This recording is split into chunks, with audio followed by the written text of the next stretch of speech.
નીચેના સુરેખ સમીકરણ યુગ્મમાં કે ની કિંમત માટે કે ની કઈ કિંમત માટે ઉકેલ ન મળે?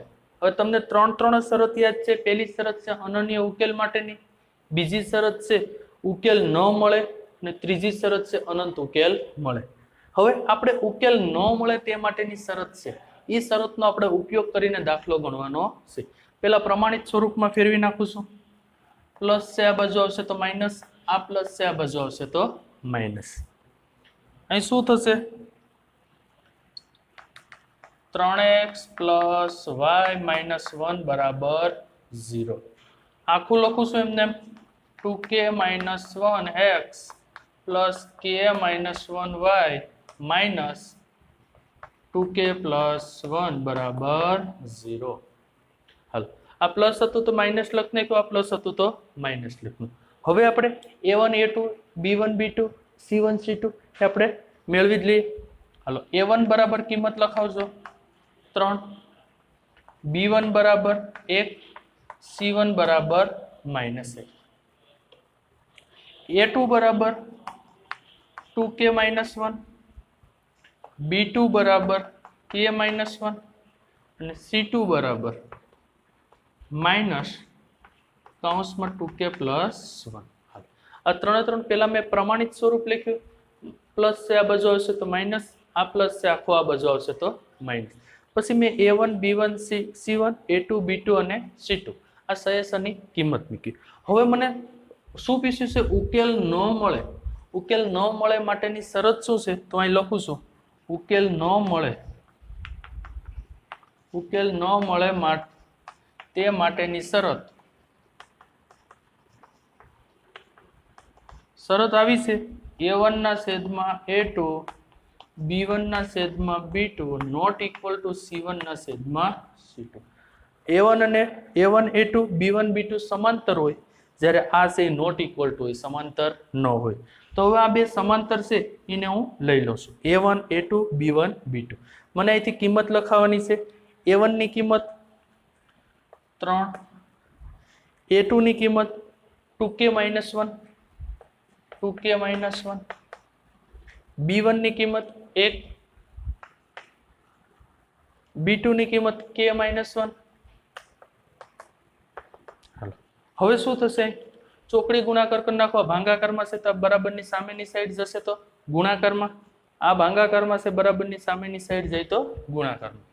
તો હવે શું થશે? 3k માઇનસ 1, આ એ બાજુ વયા જશે 1, 2k માઇનસ 1. ગુણાકાર કરું છું 3 નો ગુણાકાર k સાથે થશે, 3 નો ગુણાકાર 1 સાથે. આમાં કોઈ ફેર પડશે નહીં, કારણ કે 1 છે એ તટસ્થ સંખ્યા છે. 3 ગુણ્યા k એટલે શું થશે? 3k. 3 ગુણ્યા 1 માઇનસ 3, આ એમને એમ લખી નાખું છું 2k માઇનસ 1. k વાળા પદ એક બાજુ લઈ લઈએ, અસળ પદને સામે જવા દઈએ. પ્લસ છે આ બાજુ આવશે તો માઇનસ, આ માઇનસ છે આ બાજુ આવશે તો પ્લસ. તો હવે શું આવશે? 3k માઇનસ 2k પ્લસ હતો તો માઇનસ થઈ ગયું. અહીં માઇનસ 1 તો હતા, પ્લસ 3 આ બાજુ જશે તો સોરી માઇનસ 3 આ બાજુ જશે તો પ્લસ 3. હાલ, 3k માંથી 2k બાદ કરશો એટલે શું વધશે? k. 3 માંથી 1 જશે તો 2. k ની કિંમત શું થશે? 2. તો k ની કઈ કિંમત માટે ઉકેલ ન મળે? તો એનો મતલબ કે k ની બે કિંમત માટે ઉકેલ મળશે નહીં. તો નીચે લખવાનું k ની બે કિંમત માટે ઉકેલ મળશે નહીં.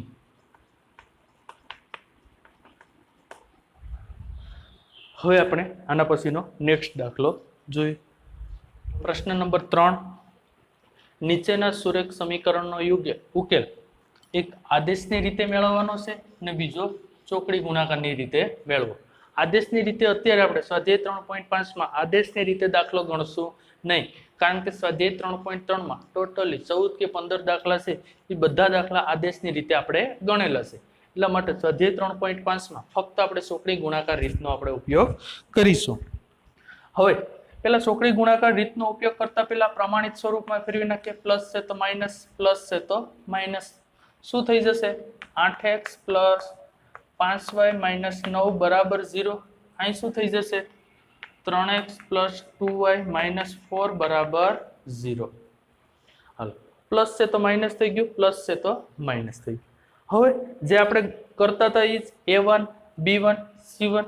a1 ની કિંમત 8, b1 ની કિંમત 5, c1 ની કિંમત -9, a2 ની કિંમત 3, b2 ની કિંમત 2, c2 ની કિંમત -4.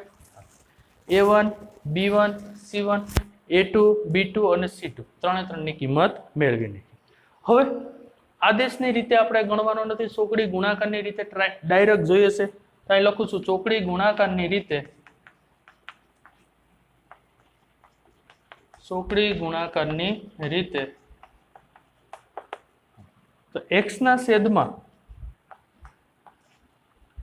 અહીં y ના છેદમાં આવશે અને અસર. જ્યારે x વાળું, પાછું બોલું છું, જ્યારે x વાળા પદને વાત થતી હોય તો x ના સહગુણકો લેવાના નથી. આ x ના સહગુણકો છે, આ y ના સહગુણક છે અને આ અસલ પદના સહ. જ્યારે x ની હું વાત કરતો હોય ત્યારે x ના સહગુણકો નથી લેવાના, y અને અસલના લેવાના છે. જ્યારે y ની વાત કરતો હોય ત્યારે x અને અસલના લેવાના છે. જ્યારે અસલની વાત કરતો હોય ત્યારે x અને y ના લેવાના છે. હાલો, x ની વાત કરું છું ત્યારે આ નથી લેવાનું, x વાળું પદ 5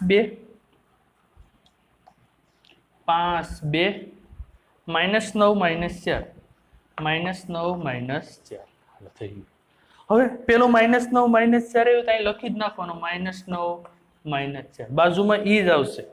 હવે y વાળા પદની વાત કરતો હોય તો y નથી લેવાનું, આ બે લેવાનું છે.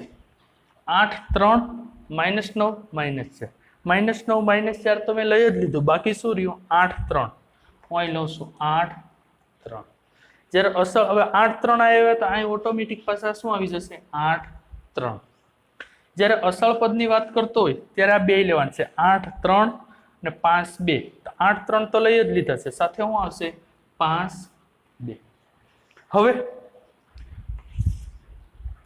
ચોકડી ગુણાકાર, આ બંનેનો ગુણાકાર કરું માઇનસ આ બંનેનો ગુણાકાર. ચોકડી ગુણાકારની રીતે આ બંનેનો ગુણાકાર માઇનસ આ બંનેનો ગુણાકાર. 8 અને 2 નો ગુણાકાર -3 અને 5 નો ગુણાકાર. તો હવે શું થશે? x બરાબર 5 અને -4 નો ગુણાકાર, માઇનસની નિશાની, 2 અને -9 નો ગુણાકાર, 2 અને -9 નો ગુણાકાર. y વાળું પદ -9 અને 3 નો ગુણાકાર, -9 અને 3 નો ગુણાકાર, માઇનસ 8 અને -4 નો ગુણાકાર, 8 અને -4 નો ગુણાકાર. જ્યારે એક અસલ વાળા પદની વાત કરીએ, નીચે લખી નાખો છો.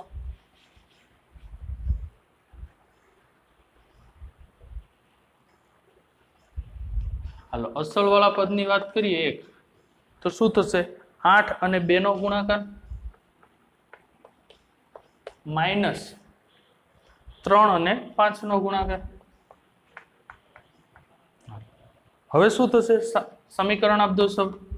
x ના છેદમાં 5 20 -20 માઇનસ માઇનસ પ્લસ 2 નવા 18 y બરાબર 9 તેરી 27 -27 माइनस माइनस प्लस 800 को 32 1 8 16 3 पंजा 15. આગળ જોઈએ. x ના છેદમાં વિરુદ્ધ નિશાની છે, બાદબાકી થશે, 20 માંથી 18 જશે, બે મોટા પદની નિશાની માઇનસ. અહીં પણ વિરુદ્ધ નિશાની છે, બાદબાકી થશે, 32 માંથી 27 જશે, 5 વધશે, મોટા પદની નિશાની પ્લસ, 16 માંથી 15 જશે તો 1. 1 ના છેદમાં 1 લખવું હોય તો વાંધો નથી. x બરાબર એ અસલ આપી દે અને y બરાબર પણ અસલ આપી દે. x -2 બરાબર 1 ના છેદમાં 1 અને y છેદમાં 5 બરાબર 1 ના છેદમાં 1. આ -2 આ બાજુ જશે તો શું થશે? તો x બરાબર -2. કેમ તને આ 1 જ આપેલ છે. આ 5 આ બાજુ જશે તો 5 એકું 5. તો y ની કિંમત આવશે 5. તો આ રીતે ચોકડી ગુણાકારની રીતે x અને y ની કિંમત મેળવી શકાય. કૂટ પ્રશ્નમાં આપણે પેલો જોઈએ તો નીચેના કૂટ પ્રશ્નનો સુરેખ સમીકરણ યુગ્મ મેળવો. તો કૂટ પ્રશ્ન એટલે કોઈ પણ બેઝિક પદાવલી આપેલી હોય તેમાંથી આપણે સુરેખ સમીકરણ યુગ્મ મેળવવાના છે. તો પહેલા શું કીધું છે? એક હોસ્ટેલના વિદ્યાર્થીઓનું ભોજન ખર્ચ અંશતઃ અસલ છે. અસલ અને અંશતઃ વિદ્યાર્થીઓ જેટલા દિવસ ભોજન લે છે તે સંખ્યાના સમપ્રમાણમાં છે. હવે બે વિદ્યાર્થી આપ્યા છે. એક તો ભોજન ખર્ચ પહેલા તો નિશ્ચિત એક ખર્ચ અલગ જ હોય છે. એક વિદ્યાર્થી એ 20 દિવસ ભોજન લે તો 1000 રૂપિયા ચૂકવે છે. બીજો વિદ્યાર્થી છે 26 દિવસ ભોજન લે તો 1180 1180 રૂપિયા ચૂકવે છે. તો નિશ્ચિત ખર્ચ શોધો અને દૈનિક ભોજન ખર્ચ એટલે દરરોજનો એક દિવસનો ભોજન ખર્ચ શોધવાનો છે. તો તમને બે કિંમત આપી છે. એક નિશ્ચિત ખર્ચ શોધવાનો છે અને બીજો દૈનિક ભોજન ખર્ચ શોધવાનો છે. તો પહેલો પ્રશ્ન એ છે વિદ્યાર્થી કેટલા છે? એ અને બી. કેટલા દિવસ જમે છે? પહેલો વિદ્યાર્થી છે 20 દિવસ જમે છે અને 1000 રૂપિયા ચૂકવે છે. બીજો વિદ્યાર્થી છે 26 દિવસ જમે છે અને કેટલા રૂપિયા ચૂકવે છે? 1180 રૂપિયા. તો કોઈ પણ સમીકરણ આપણે સુરેખ પદાવલી સમીકરણ મેળવતા પહેલા કોઈ પણ બે ચલ ધારી લઈએ. આપણે એમ કહીશું નિશ્ચિત ખર્ચ બરાબર x ધારીશું તો દૈનિક ભોજન ખર્ચ બરાબર શું ધારીશું? y. તો હવે ધારો કે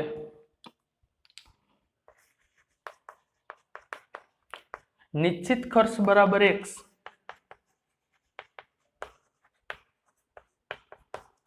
અને દૈનિક ભોજન ખર્ચ બરાબર y.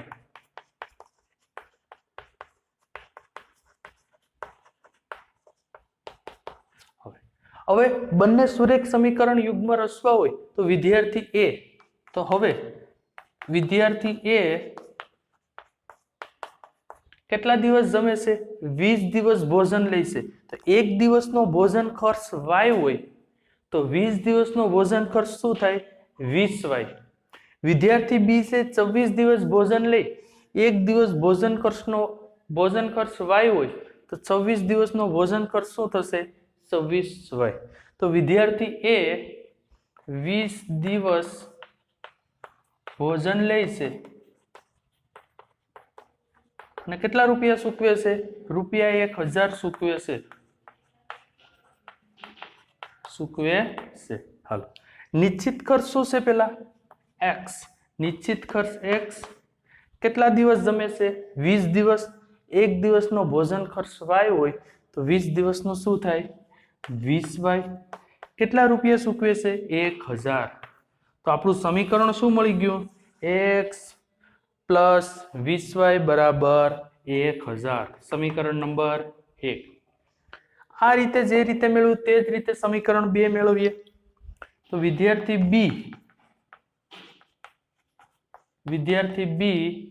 20 દિવસની જગ્યાએ કેટલા દિવસ?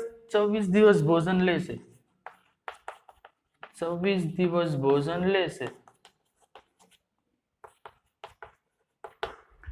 કેટલા રૂપિયા ચૂકવે છે? 1180 રૂપિયા 1180 ચૂકવે છે.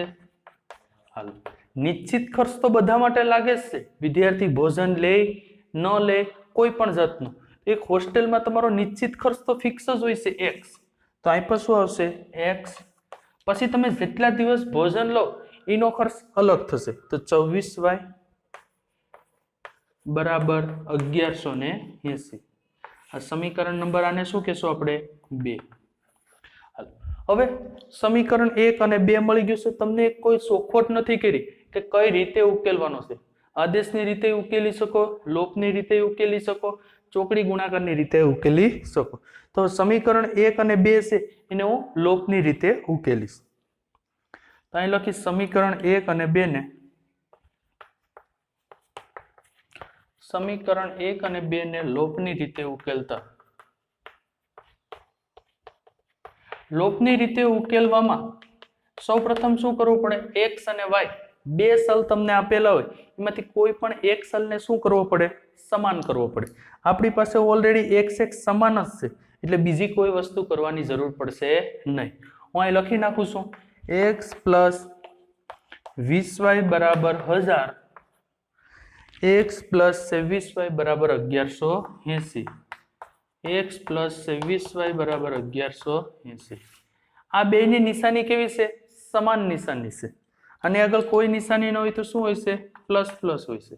તો સમાન નિશાની હોય તો ઉડે નહીં. આપણે કોઈ પણ એક લોપનો મતલબ જ એ થાય છે. લોપ એટલે કોઈ પણ x અથવા y એક ચલને લોપ એટલે દૂર કરવો. પ્લસ છે તો માઇનસ, પ્લસ છે તો માઇનસ, પ્લસ છે તો માઇનસ. હવે આ તેની જૂની નિશાની થઈ ગઈ. આ નીચે લખી છે નવી નિશાની. આ પ્લસ છે જૂની નિશાની, માઇનસ છે નવી નિશાની. પ્લસ માઇનસ શું થઈ જશે? ઉડી જશે. હાલો હવે આ જૂની નિશાનીઓ અત્યારે ચેકી નાખું છું. હાલો એક પ્લસ છે એક માઇનસ છે એનો મતલબ એમ થાય વિરુદ્ધ નિશાની છે. વિરુદ્ધ નિશાની હોય તો શું થશે? બાદબાકી થશે. 24 માંથી 20 જશે તો 100 મોટા પદની નિશાની માઇનસ 6y બરાબર. હાલો આમાં એક પ્લસ છે એક માઇનસ છે વિરુદ્ધ નિશાની છે. 1180 માંથી 1000 જશે એટલે શું હશે? 180. તો કેવા 180? માઇનસ. હવે y મારે શોધવાનું છે તો y બરાબર માઇનસ 180 ના છેદમાં માઇનસ 100. માઇનસ માઇનસ નિશાની શું થઈ જશે? દૂર. 100 તેરી 18, 30 વધશે. કેટલા વધશે? 30. તો y ની કિંમત શું આવશે? 30. હવે y ની કિંમત તમારે સમીકરણ 1 અથવા સમીકરણ 2 ગમે એકમાં મૂકી દેવાની છે. આ y ની કિંમત સમીકરણ 1 માં મૂકશો તોય જવાબ સાચો છે અને y ની કિંમત સમીકરણ 2 માં મૂકશો તો. હવે હું અહીં લખું છું y ની કિંમત સમીકરણ 1 માં મૂકતા હવે y ની કિંમત લખું x પ્લસ 20y. અહીં શું વધશે? x પ્લસ 20y બરાબર 1000. y ની જગ્યાએ આપણે શું લખશું? 30 લખશું. તો અહીં શું આવશે? x પ્લસ 20 30 બરાબર 1000. 2 તેરી 6, 2 0 આવશે. કેટલા થશે? 600. x પ્લસ 600 બરાબર 1000. 600 આ બાજુ જશે તો શું થશે? માઇનસ. તો x બરાબર 1000 માઇનસ 600. x બરાબર શું આવશે? 400. તો આનો મતલબ એમ થાય કે હોસ્ટેલમાં નિશ્ચિત ખર્ચ તમારે 400 રૂપિયા તો ભરવા જ પડશે. પછી તમે જેટલા દિવસ ભોજન લેશો એના એક દિવસના 30 રૂપિયા લેખે ભરવા પડશે. તો તમારો નિશ્ચિત ખર્ચ શું આવશે? 400 રૂપિયા અને દૈનિક ભોજન ખર્ચ 30 રૂપિયા. તમે 2 દિવસ કદાચ હોસ્ટેલમાં રહેશો તો એક નિશ્ચિત ખર્ચ 400 રૂપિયા ભરવા પડશે ને 2 દિવસ જમવાના છે 30 લેખે, 30 દુ 60. એ પ્રમાણે તમારે રૂપિયા ભરવા પડશે. તો હવે નીચે લખી નાખું છું નિશ્ચિત ખર્ચ 1 બરાબર 400 રૂપિયા અને દૈનિક ભોજન ખર્ચ બરાબર 30. તો અહીં લખીશ નિશ્ચિત ખર્ચ બરાબર 400 રૂપિયા અને દૈનિક ભોજન ખર્ચ બરાબર શું થશે? 30 રૂપિયા થશે. આપણે બીજો દાખલો જોઈએ. એક અપૂર્ણાંક છે, અંશ છે અને છેદ છે. તો આપણે કોઈ પણ બરાબર ગમે એ બરાબર શું ધારવું પડશે? અસલ કિંમત ધારવી પડશે. કાં તો અંશ બરાબર ધારીશ x તો છેદ બરાબર શું ધારવી પડશે? y. તો હવે ધારો કે અંશ બરાબર x, અંશ બરાબર શું ધારશું? x. તો ઓટોમેટિક છેદ બરાબર શું થશે? y ધારી લે. હાલો હવે એક અપૂર્ણાંકના અંશમાંથી એક બાદ કરવામાં આવે, એક અપૂર્ણાંકના અંશમાંથી એક બાદ કરવામાં આવે તો હવે તો નવા અપૂર્ણાંકનું અતિ સંક્ષિપ્ત સ્વરૂપ 1/3 થઈ જાય છે. હાલો હવે અપૂર્ણાંક છે હું અહીં લખું છું અપૂર્ણાંક x/y. એક અપૂર્ણાંકના અંશમાંથી એક બાદ કરવામાં આવે તો હવે શું થશે, અંશમાંથી 1 બાદ કરવામાં આવે તો અતિશંત અને છેદમાં કોઈ પણ જાતનો ફેરફાર કરવામાં આવશે નહીં. ખાલી એમ કહેશું છે એક અપૂર્ણાંકના અંશમાંથી 1 બાદ કરવામાં આવે તો નવા અપૂર્ણાંકનું અતિસંક્ષિપ્ત સ્વરૂપ 1/3 થાય. હાલો મેં અહીં લખી નાખ્યું છે. તો હવે લખવું હોય તો ક્રિયા કરીને લખીએ છીએ આપણે, એક સ્ટેપ વધારી જ દઈએ છીએ. અહીં લખું છું અપૂર્ણાંકના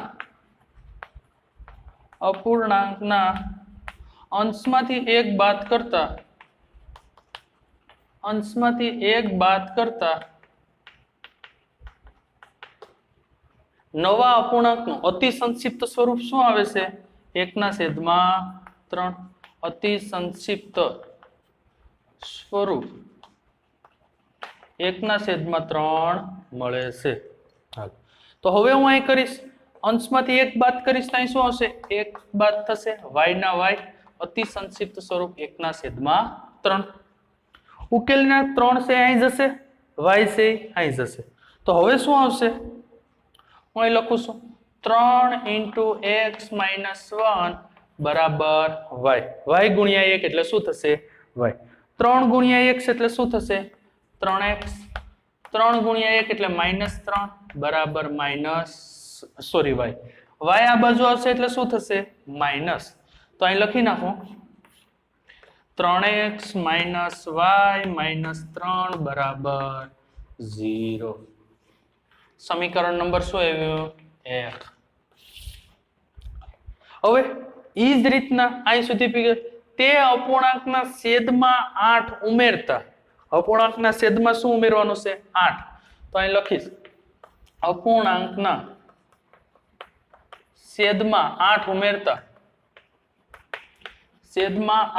ઉમેરતા શું મળે છે, અતિસંક્ષિપ્ત રૂપ 1/4 મળે છે. અપૂર્ણાંકના છેદમાં કેટલા ઉમેરવાના છે, 8. તો હવે અંશ એમનેમ રહેશે, ખાલી છેદમાં 8 ઉમેરી દઈશ, અતિસંક્ષિપ્ત રૂપ 1/4 થઈ જશે. હાલો તો હવે 4 ગુણ્યા x શું થશે, 4x. આ બેનો ગુણાકાર થાય તો y + 8 રહે. તો હવે શું થશે, અહીં 4x - y બરાબર 8. સમીકરણ નંબર 2. હાલો સમીકરણ 1 અને 2 ને કઈ રીતે ઉકેલતા, લોપની રીતે ઉકેલતા.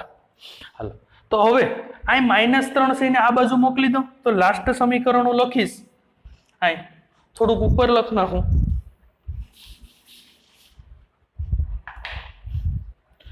-3 બરાબર -y બરાબર 0. આ 3 છે ને આ બાજુ જવા દો, શું થઈ જાય, 3x - y બરાબર 3. આને સમીકરણ નંબર 1 કહેશો. સમીકરણ 1 અને 2 ને કઈ રીતે ઉકેલતા, લોપની રીતે. શા માટે, કારણ કે y વાળું પદ છે એ સરખું છે, કોઈ સરખું કરવાની જરૂર છે નહીં. તો સમીકરણ 1 અને 2 ને લોપની રીતે ઉકેલતા. સમીકરણ 1 અને 2 ને લોપની રીતે ઉકેલતા.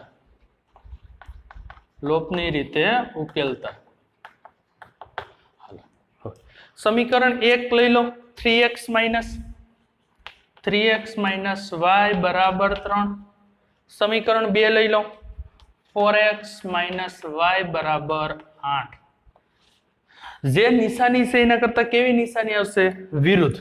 આની આગળ પ્લસ હશે, આની આગળ પ્લસ હશે, આ બંનેની આગળ પર શું હશે, પ્લસ. તો નિશાની કેવી આવશે, વિરુદ્ધ. જો વિરુદ્ધ નિશાની આવે, અહીં માઇનસ છે તો પ્લસ, પ્લસ છે તો માઇનસ, તો જ આ y ઉડી જાય. કારણ કે જૂની નિશાની છે, હવે ગણવાની નથી, એક માઇનસ પ્લસ ઉડી જશે. હાલ અહીં એક પ્લસ છે, એક માઇનસ છે, આ કાઢી નાખવાનું છે. જો ગણતરીમાં સરળતા પડે નહીં તો કાઢી નાખવાનું છે. એક પ્લસ છે, એક માઇનસ છે, વિરુદ્ધ નિશાની થશે. 4x માંથી 3x જશે, -x. એક પ્લસ છે, એક માઇનસ છે, વિરુદ્ધ નિશાની છે, બાદબાકી થશે. 8 માંથી 3 જશે, 5 વધશે, મોટા પદની નિશાની માઇનસ. તો હવે શું આવશે x ની કિંમત બંને બાજુથી તમે માઈનસ નિશાની દૂર કરી નાખો તો x ની કિંમત શું આવશે 5 આવશે શું આવશે 5 હાલો x ની કિંમત 5 આવી એ સમીકરણ 1 માં મૂકશું કાં તો સમીકરણ 2 માં મૂકશું આપણે x ની કિંમત સમીકરણ 1 માં મૂકતા સમીકરણ 1 માં મૂકતા સમીકરણ 1 લખું શું હોય 3x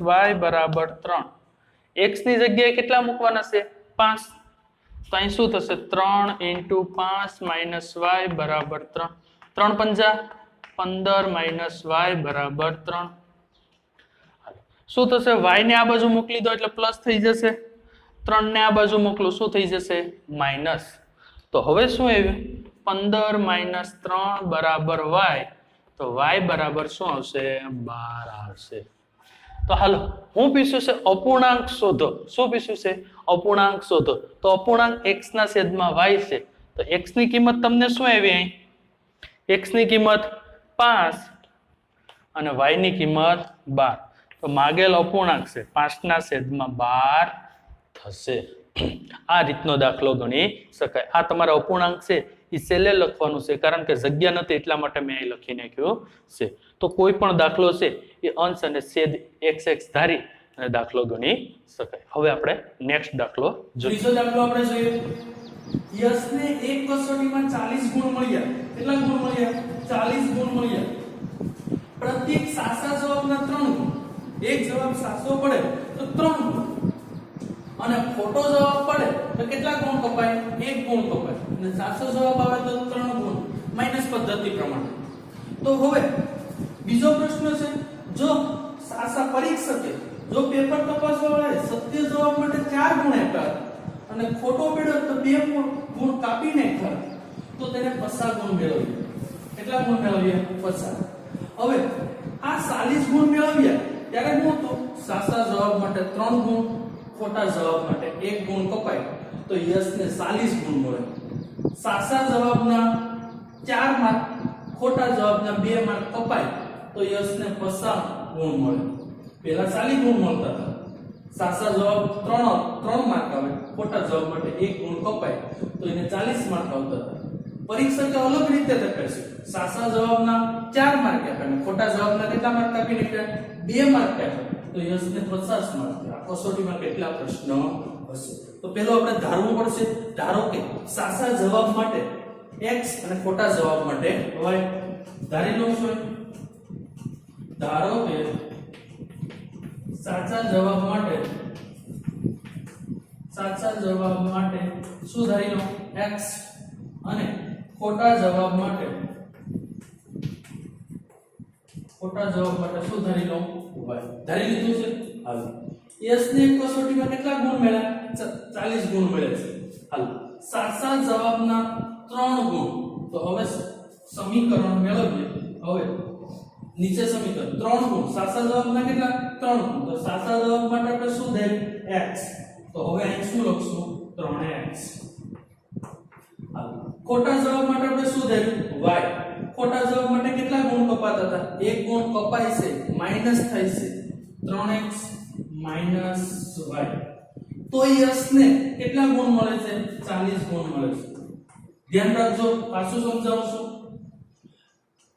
40 ગુણની કસોટી 40 ગુણીને મેળવ્યા છે તો 40 લખને કે સાચા જવાબ માટે 3 ગુણ તો સાચા જવાબ માટે આપણે શું ધારેલું હતું x તો 3x સાચો જવાબ છે એટલા માટે પ્લસ ખોટા જવાબ માટે કેટલા કપાય છે 1 ગુણ કપાય છે તો ખોટા જવાબ માટે માઈનસ તો -1 y પર લખવું હોય તો લખી શકાય તો યશને કેટલા ગુણ મળે છે 40 ગુણ મળે છે સમીકરણ નંબર 1 હાલો બીજો જો પરીક્ષકે સત્ય જવાબ માટે 4 ગુણ આપ્યા અને ખોટા જવાબ માટે 2 ગુણ કાપી નાખ્યા હાલો તો સાચા જવાબ માટે x ધરેલ છે તો 4x અહીં શું થશે 4x ખોટા જવાબ માટે કેટલા ગુણ કાપી નાખ્યા 2 ગુણ કાપી નાખ્યા તો -2y તો યશને કેટલા ગુણ મળ્યા 50 ગુણ મળ્યા સમીકરણ નંબર 2 ઉપરની પદાવલી ઉપરથી આપણે બે સમીકરણ મળી જશે હવે આ બંને સમીકરણમાં તમે જોશો એકય પદ સમાન તમને દેખાય છે ના મને સમાન એકય પદ દેખાતું નથી તો મારે કોઈ પણ એક પદ સમાન કરવું જોશે કાં તો મારે x પદ સમાન કરવું જોશે કાં તો મારે શું કરવું પડશે y પદ સમાન કરવું પડશે જો x પદ સમાન કરવું પડશે તો આને 4 વડે ગુણીશ 3 ચોકું 12 થશે આને 3 વડે ગુણીશ ઈ થઈ જશે જો મારે y પદ સમાન કરવું હોય અને હું ખાલી 2 વડે ગુણ નાખું એટલે 2 2 થઈ જાય હું એમ કરી સમીકરણ 1 ને કેટલા વડે 2 વડે ગુણ નાખું તો y પદ શું થઈ જાય સરખું તો એટલે કે સમીકરણ 2 ને સોરી સમીકરણ 1 ને 2 વડે ગુણતા હવે 2 વડે હું ગુણી નાખું છું અહીં લખું છું 3x - y બરાબર 40 એક છે હું લખતો નથી કેમ કે કારણ કે કોઈ પણ સંખ્યાની આગળ એક તો હોય જ છે હાલો હવે શું આવ્યું છે હું અહીં લખું છું 3 દુ 6x 2 ગુણ 2 40 દુ 80 સમીકરણ નંબર 3 એના ઉપરથી આપણે મેળવ્યું છે a ઉપરથી તો હવે સરખાવશું કોને આ બે સરખા થઈ જાય સમીકરણ 2 અને 3 ને લોપની રીતે ઉકેલતા તો અહીં લખીશ સમીકરણ 2 અને 3 ને સમીકરણ 2 અને 3 ને લોપની રીતે ઉકેલતા સમીકરણ 2 અને 3 ને લોપની રીતે 2 અને 3 લખી નાખું છું શું છે 4x - 2y બરાબર 50 6x - 2y બરાબર 80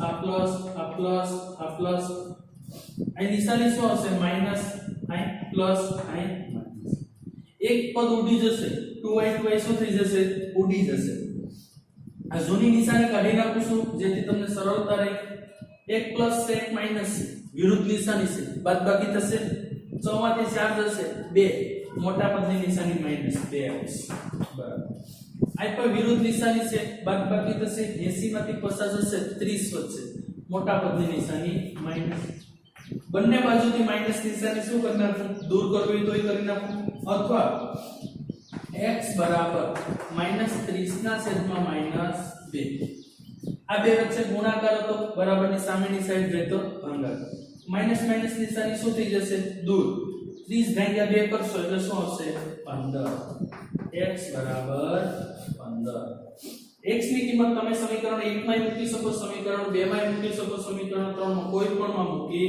શકો હું x બરાબર 15 સમીકરણ 1 માં મૂકતા x બરાબર 15 એ સમીકરણ 1 માં મૂકતા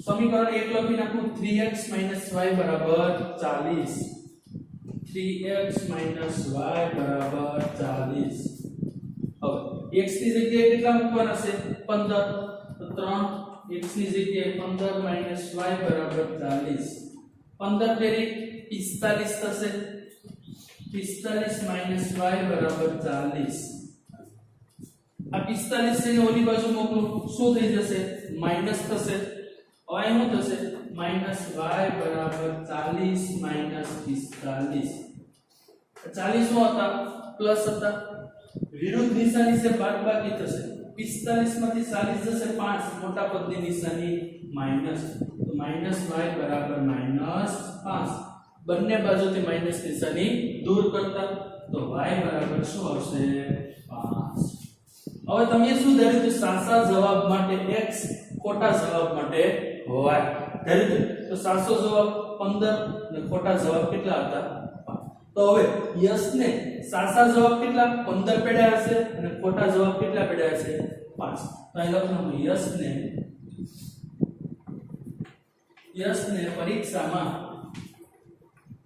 ને પરીક્ષામાં સાચા જવાબ 15 હશે સાચા જવાબ કેટલા હશે 15 અને ખોટા જવાબ